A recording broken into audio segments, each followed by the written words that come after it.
एक बात समझ लेना, एक तरफ भगवा रहेगा, एक तरफ हरा रहेगा, ये दोनों के बीच में लड़ाई होगी। जरूर पर्दे के पीछे बहुत बड़ी साजिश हो चुकी है, उसका सौदा होने वाला है। शहर की आवाम ने होशियार रहना चाहिए, शहर की आवाम ने आज से अपना ज़हन साजी कर लेना चाहिए। आदमी कितना भी बड़ा हो, बड़े आदमी से लड़ने का हौसला होना चाहिए। और अल्लाह का बहुत एहसान व करम है, कभी भी हम लोग झुकते नहीं। अलग अलग शहर में जो मुसीबतें आई तो किसके लिए? यही तो गिफ्ट है हमको मिला ना, 1 साल में ये मिला, क्योंकि ये नुमाइंदगी नहीं कर पाए, ये नाकाम हो गए। ये सरकार के साथ मिली भगत किए हुए, चाहे आउटर हो चाहे मध्य हो, ये तमाम लीडरान ने मिलकर शेख आसिफ को रोका। शेख आसिफ से डर क्यों इतना?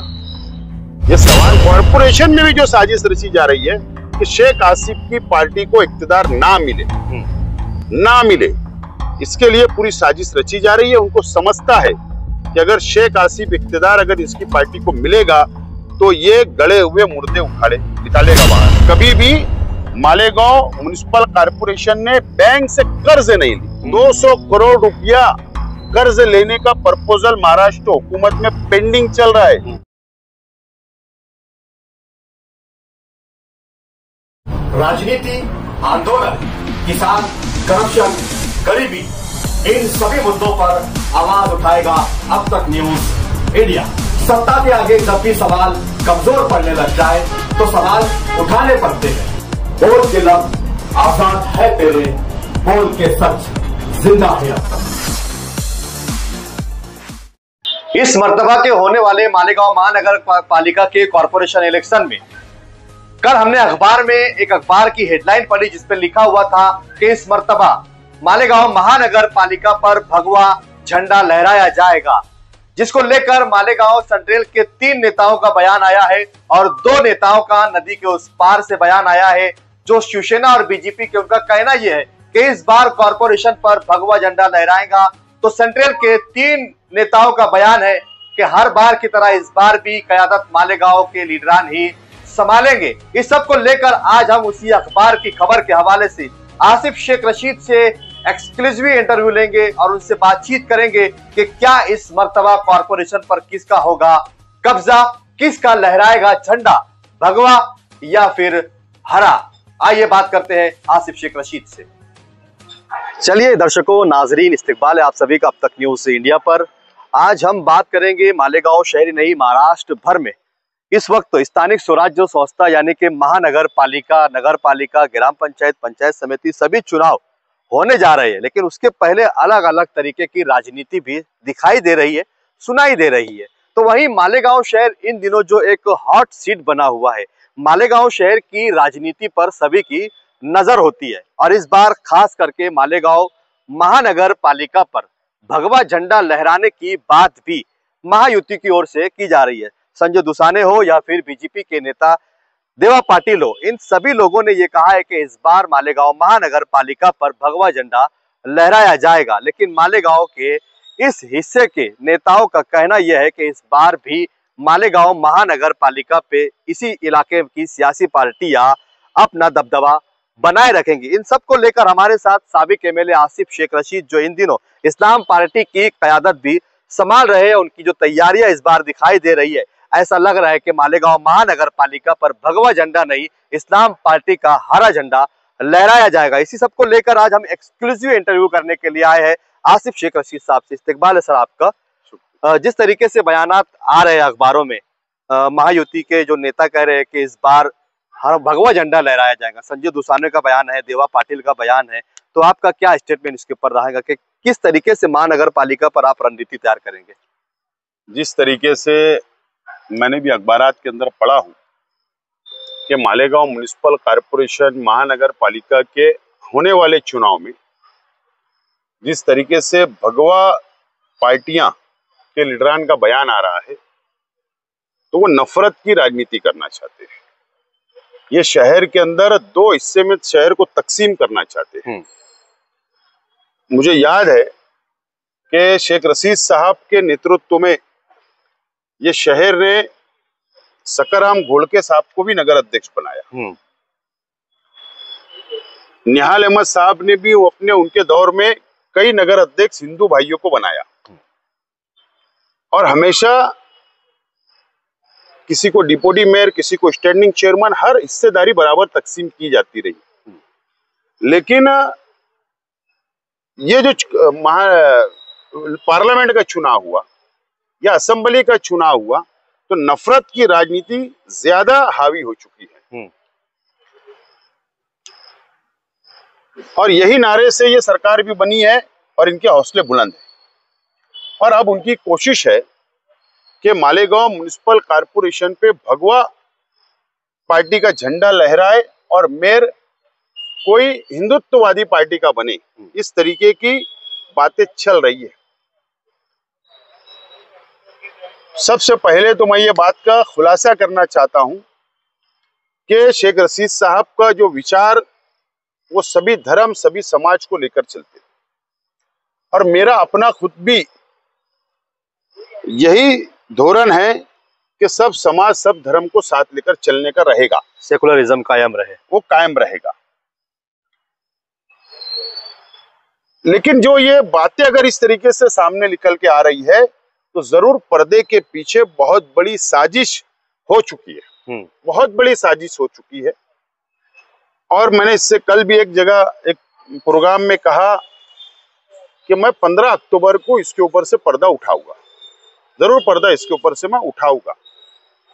लेकिन मुझको ऐसा लगता है कि ये सिर्फ लोकल लेवल पर साजिश नहीं की गई, ये महाराष्ट्र लेवल के ऊपर साजिश की गई है कि मालेगांव शहर, वो मालेगांव शहर जहां पर 2 बम ब्लास्ट होते हैं, साध्वी प्रज्ञा सिंह ठाकुर, कर्नल पुरोहित जैसे लोग आरोपी बनते हैं, जेल जाते हैं, बाइज्जत बरी हो जाते हैं। ऐसे मालेगांव शहर में जो लोगों ने ब्लास्ट किया, ये वो शहर की बात हो रही है। ये वो शहर की बात हो रही है जिसने 2 लाख वोट कांग्रेस पार्टी को दिया, खासदार चुन कर दिया। उसी का बदला लेने की ये उस शहर से की बात हो रही है। वो शहर की बात हो रही है जिसके ऊपर बांग्लादेशी और रोहिंग्या का इल्जाम आया। उस शहर के अंदर भगवा लहराने की बात हो रही है। तो ये साजिश यहाँ बैठ के हुई होगी ऐसा नहीं है। ये साजिश बहुत बड़े पैमाने के ऊपर, बहुत बड़े हाई लेवल के ऊपर ये साजिश हुई है। और उसका पर्दाफाश इंशाअल्लाह मैं 15 अक्टूबर तक करने का मेरा पूरा कोशिश होगी। बहरहाल जो नफरत की राजनीति ये शहर में करना चाहते हैं वो कभी कामयाब नहीं होंगे, और ये शहर की आवाम उनको कामयाब होने नहीं देगी, ये मेरा मानना है। जिस तरीके से बयानात और भी अदर्स दूसरी पार्टियों के नेताओं के आए हैं, उनका भी कहना यह है कि किसी भी हाल में महानगर पालिका पर भगवा झंडा हम लहराने नहीं देंगे। क्या लगता है, क्या वो वाकई मतलब इसके ऊपर काम कर रहे हैं या फिर उनका भी पर्दे के पीछे से भगवा के साथ में गठबंधन है? मैं मालेगांव शहर की आवाम से बहुत अदब के साथ मैं गुजारिश करना चाहता हूं, अपील करना चाहता हूं कि मालेगांव शहर को ये 8 महीनों में असेंबली इलेक्शन के बाद ये शहर पर कितनी मुसीबतें आई, ये शहर ने संजीदगी से बैठकर शहर की आवाम ने इसके ऊपर अब सोचने की जरूरत है। अगर ये शहर ने कॉरपोरेशन के इलेक्शन के अंदर अगर कोई गलती कर ली तो 5 साल ये शहर को दोबारा पछताना पड़ेगा। वजह ऐसा है, साफ तौर पर दिखाई देता है कि आज जो मेरे अपने अपोजिशन में पार्टियां हैं या असेंबली के इलेक्शन में मेरे मुखालिफ रहे, ऐसी पार्टियों के लीडरान किसकी गोद में बैठे, वो किसके लिए काम करते हैं, क्योंकि उनकी रोजी रोटी चलती है, ठेकेदारी चलती है, उनको फंड मिलता है, उनका चेक निकल जाता है। तो रोजी रोटी के लिए ये कौम का कभी भी सौदा हो जाने वाला है। अपने फायदे के लिए मतलब शहर का बिल्कुल कौम का सौदा होने वाला है। शहर की आवाम ने होशियार रहना चाहिए। शहर की आवाम ने आज से अपना ज़हन साजी कर लेना चाहिए। ठीक है, शेख आसिफ पसंद नहीं है, शेख आसिफ की पार्टी पसंद नहीं है, लेकिन मैं बाहर शहरों के अंदर जब देखता हूं ना, तो शहर के लिए, शहर के विकास के लिए, डेवलप के लिए सब पार्टियां सियासत से ऊपर उठकर मसाइल हल करने के लिए आ जाती विकास की बात करती है। ठीक है, मेरे से इख्तिलाफ हो सकता, लेकिन आप कारपोरेशन के चुनाव के अंदर समझदारी से फैसला ले। एक मर्तबा हमको इख्तिदार तो सौंपे, और आदमी कितना भी बड़ा हो, बड़े आदमी से लड़ने का हौसला होना चाहिए। और अल्लाह का बहुत एहसान व करम है, कभी भी हम लोग झुकते नहीं है। आपने एक बात कही कि एक बार मतलब मौका दो, इस बात को हम देख रहे हैं कि इन दिनों सोशल मीडिया पर काफी चलाया जा रहा है कि बहुत वक्त आपको दिया गया है, कुछ हुआ नहीं है। तो ये भी एक गैर मतलब जो तो संदेश शहर में जाता है कि 40 साल इनको दिया गया, 30 साल इनको दिया गया, लेकिन जो बीच के वक्फे की उसकी बात नहीं होती है। जो कुछ आज शहर में नजर आ रहा है, जो कुछ डेवलपमेंट नजर आ रहा है, फ्लाईओवर भी नजर आ रहा है, उर्दू घर नजर आ रहा है, पानी माँ बहनों को मिल रहा है, पानी की तकलीफ नहीं है, फुल गर्मी के अंदर भी पानी मिल रहा है, और शहर की पक्के सड़कें आपको दिख रही है, तो ये शेख रशीद साहब की क़यादत में ये शहर को जो कुछ दिया गया है, अल्लाह का करम है, हम लोगों ने ही दिया है। ये तो शहर जानता है, लेकिन मुखालफत करने वालों को कोई हक नहीं है। पहले उन्होंने उनके लीडरहन, कभी 15 साल हो रहा है ना, 3-4 मेयर उनके भी हुए, उन्होंने उनका हिसाब देना, किस पे इल्जाम लगाने, उनको कोई हक वक्त नहीं है। अभी 1 साल भी आज कंप्लीट हो गया है। एक साल में मतलब शहर को क्या मिला है? मिले कि 1 साल कंप्लीट हो चुके हैं। मिला ना, उनके आते ही तो सब कुछ मिला। बांग्लादेशी का इल्जाम हमारे पे रहा, SIT बनी, लैंड जिहाद, अलग अलग शहर में जो मुसीबतें आई, तो किसके लिए? यही तो गिफ्ट है हमको मिला ना, 1 साल में ये मिला, क्योंकि ये नुमाइंदगी नहीं कर पाई, ये नाकाम हो गए, ये सरकार के साथ मिली भगत किए हुए है, ये जवाब देते नहीं, तो यही शहर को सिला मिल रहा है। बहुत सोच समझ कर फैसला लेना आने वाले को, बहुत सोच समझ के शहर की आवाम ने फैसला लेना है, और अपने सियासी, समाजी, मसलकी ऐसे तमाम ही लड़ाई को, इख्तिलाफ को खत्म करते हुए शहर की आवाम ने इस मर्तबा फैसला लेना चाहिए।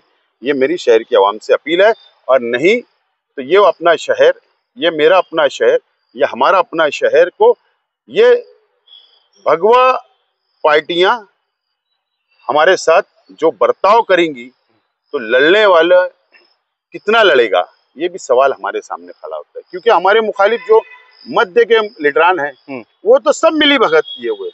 पीछे हमने देखे कि 100 करोड़ रुपए की निधि शहर में आई, और बताया यह गया था कि अब महानगर पालिका का 30% था, लेकिन शहर में उस 100 करोड़ में से शहर को यह भी सोचना है कि 100 करोड़ में शहर को कितना मिला, नदी के उस पार कितना गया। अगर कॉरपोरेशन पर भगवा झंडा लहरा दिया जाता है या उनकी सत्ता अगर आ जाती है, तो शासन से आया हुआ पैसा तो मिलता नहीं था, हमारा जो था वो हमको नहीं मिला है। अगर भगवा सरकार अगर यहाँ बैठ गई कॉरपोरेशन पे, तो क्या लगता है मालेगांव शहर जो कुछ भी तरक्की तामीरी काम हो रहे थे, क्या वो हो पाएंगे क्या? असेंबली के इलेक्शन के वक्त भी मुझको रोका गया ताकत से, और चाहे आउटर हो चाहे मध्य हो, इस तमाम लीडरान ने मिलकर शेख आसिफ को रोको। शेख आसिफ से डर क्यों इतना, ये सवाल है। ये शहर में सोचना चाहिए कि शेख आसिफ से इतना डर और खौफ क्यों है। असल में उनको पता है, जो लोग 1978 से सियासत कर रहे हैं, उन्होंने हमेशा कॉरपोरेशन को, चाहे मध्य के हो चाहे बाह्य के हो, इन्होंने लूटने का काम किया। अपने बच्चों को ठेकेदार बनाया, अपने घर भरे, बोगस बिल निकाले, 2 नंबर का काम करे, भ्रष्टाचार करे। तो ये जो खौफ है ना, इसीलिए असेंबली के अंदर शेख आसिफ को रोका गया। और कॉरपोरेशन में भी जो साजिश रची जा रही है कि शेख आसिफ की पार्टी को इख्तिदार ना मिले, इसके लिए पूरी साजिश रची जा रही है। उनको समझता है कि अगर शेख आसिफ इख्तिदार अगर इसकी पार्टी को मिलेगा, तो ये गड़े हुए मुर्दे निकालेगा बाहर। मैं भ्रष्टाचार बाहर निकालूंगा, मैं यहाँ तक की कोशिश करूंगा कि भ्रष्टाचार कितना हुआ उसकी ऑडिट करवाऊंगा, हो सकता है ईडी तक कंप्लेन करूंगा, हो सकता है तजवीज पास करवाऊंगा, कई लोग जेल जा सकते हैं। इसके लिए इख्तिदार से इसको दूर रखा जाए, ये साजिश है। लेकिन शायद आपको पता नहीं होगा, मैंने कभी भी आजादी के बाद से मालेगांव म्युनिसिपैलिटी जब थी, नगर पालिका थी और आज कॉरपोरेशन है, कभी भी कोई भी नगर अध्यक्ष वक्त के आए, कोई भी मेयर वक्त का बना, कभी भी मालेगांव म्युनिसिपल कॉर्पोरेशन ने बैंक से कर्ज नहीं ली, कभी भी कर्ज नहीं ली। शायद आपको पता नहीं होगा, आप मालूमात लो। 200 करोड़ रुपया कर्ज लेने का प्रपोजल महाराष्ट्र हुकूमत में पेंडिंग चल रहा है। क्यों चल रहा है? क्यों चल रहा है? कर्जे के लिए है, कर्जे के लिए नहीं। बस कुछ चंद लोगों को फायदा हो जाए, ठेकेदारों के बिल निकल जाए, उनका करोड़ों रुपया हासिल हो जाए, शहर के डेवलप के लिए नहीं। तो इस तरीके से कॉरपोरेशन को हाथ में लेना और कॉरपोरेशन के हर शहरी को कर्जदार बनाना, बैंक से 200-300 करोड़ रुपए कर्ज लेना और अपना घर भरना, ये धंधा होने वाला है। इसके लिए शहर के अवाम ने आप सोचना और समझने की